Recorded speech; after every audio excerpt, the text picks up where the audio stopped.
తెలుగువారి ఆత్మగౌరవ నినాదంతో పురుడు పోసుకున్న తెలుగుదేశం పార్టీ 44 వసంతాలను పూర్తి చేసుకుంది.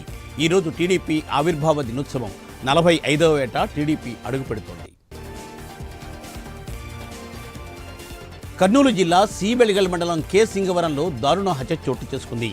మల్లికార్జున అనే యువకుడిపై వేటకొడవలతో ప్రత్యర్థులు దాడికి పాల్పడ్డారు. స్పాట్లోనే మల్లికార్జున మృతి చెందారు. ఘటనపై అన్ని కోణాల్లో పోలీసులు దర్యాప్తును చేపట్టారు. పోలవరం జిల్లా దేవీపట్నం మండలంలో పెద్ద పులి సంచారంతో గిరిజనులు బెంబేలెత్తిపోతున్నారు. పోతవరం గ్రామ సమీపంలో జోడిమామిళ్ల అటవీ ప్రాంతంలో పెద్ద పులి సంచారం కలకలం రేపుతోంది. పులి సంచారంతో అటవీ శాఖ అధికారులు అప్రమత్తమయ్యారు.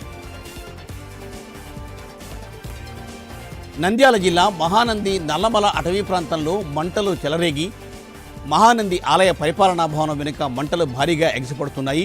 అటవీ అధికారులకు ఆలయ సిబ్బంది సమాచారం ఇచ్చారు. తిరుపతి జిల్లా సచ్చివేడులో దారుణ ఘటన జరిగింది. పాల కోసం ఏడుస్తోందని 6 నెలల పాపను క్షణికావేశంలో కన్నతల్లి దారుణంగా గొంతు నిలిమి చంపేసింది. స్థానికుల సమాచారంతో పోలీసులు తల్లి హేమావతిని అదుపులోకి తీసుకున్నారు.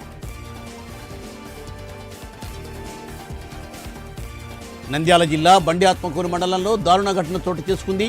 మద్యం మత్తులో అత్తను హత్య చేశాడు అల్లుడు సునీల్. సమాచారం తెలుసుకున్న పోలీసులు ఘటనా స్థలానికి చేరుకుని దర్యాప్తును చేపట్టారు. అక్రమ మైనింగ్పై విచారణకు ప్రభుత్వం సిద్ధంగా ఉందన్నారు సీఎం రేవంత్ రెడ్డి.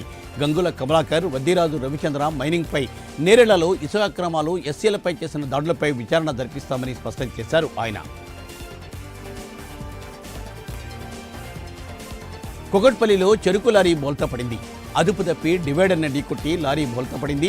ప్రమాదంలో లారీ డ్రైవర్, క్లీనర్కు గాయాలయ్యాయి. జేఎన్టీయూ నుండి కుకట్పల్లి వైపు వెళ్తుండగా ఈ ఘటన చోటు చేసుకుంది. వరంగల్ జిల్లా రాయపర్తిలో గంజాయి పట్టుబడింది. ఒడిశా నుండి వరంగల్కు గంజాయి తరలిస్తుండగా పోలీసులు పట్టుకున్నారు. 18 కిలోల ఎండు గంజాయిని స్వాధీనం చేసుకున్నారు.